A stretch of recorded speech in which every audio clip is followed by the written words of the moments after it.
Alcatraz. The name itself sent shivers down your spine.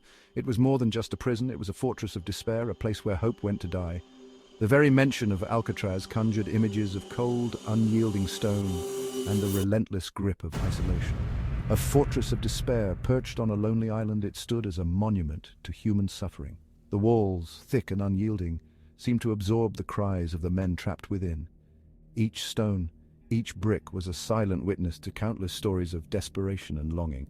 Shrouded in mist and fear, Alcatraz was more than just a physical prison. It was a psychological one, where the fog that enveloped the island mirrored the mental haze that clouded the minds of its inmates. The mist was a constant reminder of the isolation, the separation from the world beyond. Surrounded by icy, unforgiving waters, it was the ultimate symbol of confinement. The frigid waves crashed against the rocky shores, a natural barrier that seemed insurmountable. The waters were as much a part of the prison as the walls themselves, a constant, chilling reminder of the impossibility of escape. In its concrete bowels, men lived out their sentences, their hopes dwindling with each passing day. The cells were small, claustrophobic, and devoid of comfort.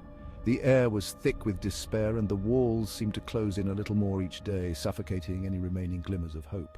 The guards, hardened and watchful, enforced an ironclad routine.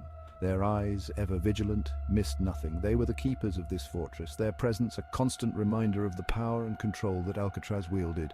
Their routines were as unyielding as the walls, a daily reminder of the inescapable reality of life on the rock.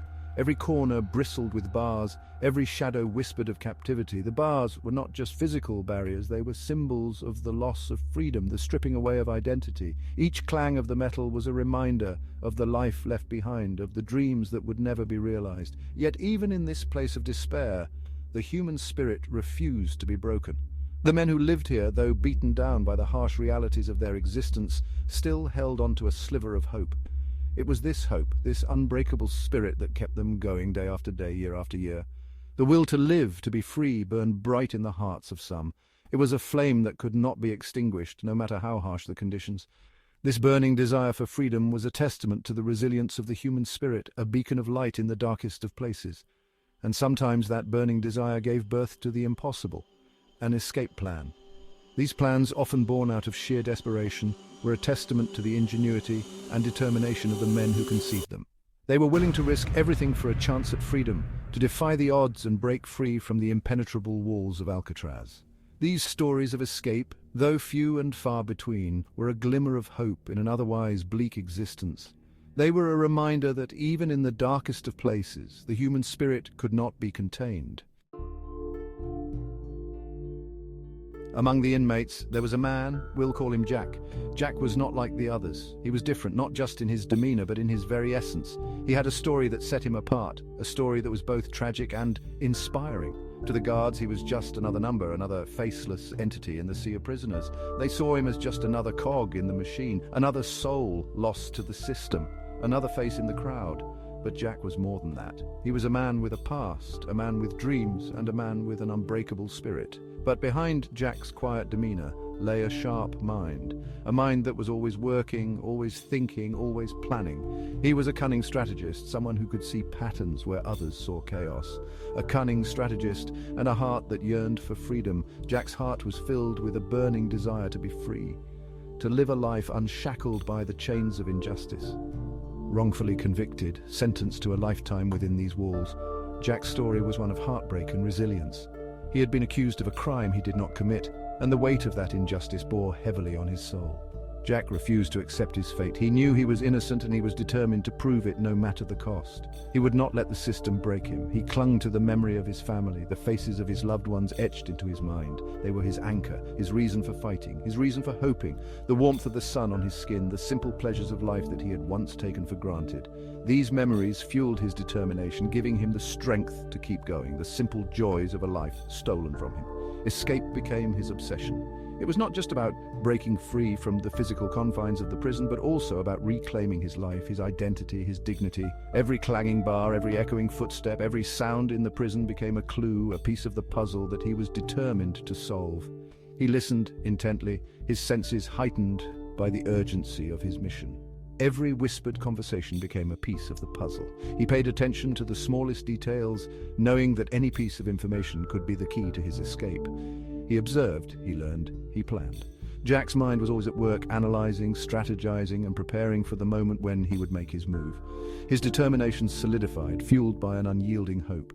Jack knew that hope was his most powerful weapon, and he held on to it with all his might. He believed that one day he would be free, and that belief kept him going, day after day, night after night. The escape plan was audacious, bordering on insane. It required meticulous attention to detail, unwavering trust, and a good dose of luck. The slightest misstep could spell disaster, even death. For months, under the watchful eyes of the guards, they worked. They acquired materials, seemingly innocuous items that, in their hands, transformed into tools of freedom. Spoons became digging implements. Raincoats transformed into flotation devices. Their cells, their prison, became their workshop. They worked tirelessly, fueled by adrenaline and desperation. Each night they chipped away at the concrete, inch by painful inch, creating a passage to the unknown. Section 4. The Night of the Escape, a race against time. The night of the escape arrived, cloaked in a blanket of fog. Tension hung thick in the air, every rustle, every sigh amplified in the stillness. The time had come to put their plan into action. With hearts pounding against their ribs, they slipped through the opening they had painstakingly created.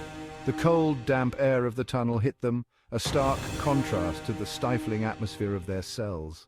Every step was fraught with danger. The fear of discovery, of the alarm shattering the silence, propelled them forward. The tunnel, their lifeline, seemed to stretch on forever.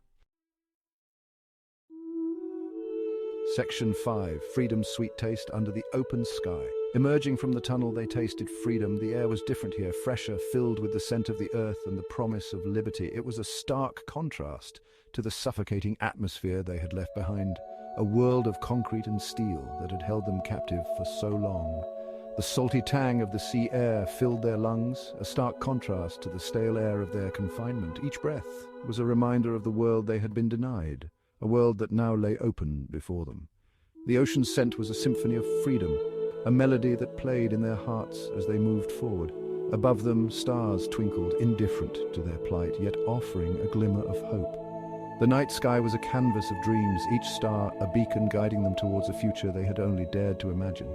The constellations seemed to whisper promises of safety and new beginnings. The vast expanse of water stretched before them, cold, dark, and daunting. It was a formidable barrier, a test of their resolve and determination. The water was a mirror of their fears, reflecting the uncertainty of their journey, yet it also held the key to their freedom. But it was their only way out, their only path to freedom. The ocean was both a challenge and a promise, a route fraught with danger, but also with the potential for salvation. They knew that beyond the horizon lay the possibility of a new life, one free from the chains that had bound them. They had anticipated this challenge, preparing for it with the same meticulous care as the rest of their plan. Every detail had been considered, every risk weighed. Their makeshift rafts were a testament to their ingenuity and determination, crafted with the hope that they would carry them to safety. Using their makeshift rafts, they slipped into the water, the icy waves sending shivers down their spines. The cold was a shock, a reminder of the harsh reality they faced. Yet it was also invigorating, a jolt that spurred them on, reminding them of the stakes and the urgency of their escape. Each splash, each ripple sounded deafening in the stillness of the night. The water seemed to amplify every movement, every sound, as if the ocean itself was aware of their presence. The silence was both a comfort and a threat, a cloak that hid them from their pursuers, but also a reminder of the isolation of their journey. The night was their ally, its darkness a shield that protected them from prying eyes. Yet it was also a reminder of the unknown, the vast expanse of water that lay ahead, filled with unseen dangers. As they paddled forward, their minds were filled with thoughts of the future. They imagined the lives they would lead, the freedom they would enjoy. Each stroke of the paddle was a step towards that future, a future that seemed just within reach. The journey was long and arduous, but their spirits were buoyed by the hope that lay ahead. The stars above seemed to guide them, their light a constant reminder of the world beyond the water. The ocean was vast and unforgiving, but it was also a path to a new beginning. The prisoners knew that their journey was far from over, but they also knew that they had already come so far. The taste of freedom was sweet, and it drove them forward, each stroke of the paddle a testament to their determination and resolve. The night was long, but the dawn would come, bringing with it the promise of a new day and a new life. Under the open sky, they paddled on, their hearts filled with hope and their eyes fixed on the horizon.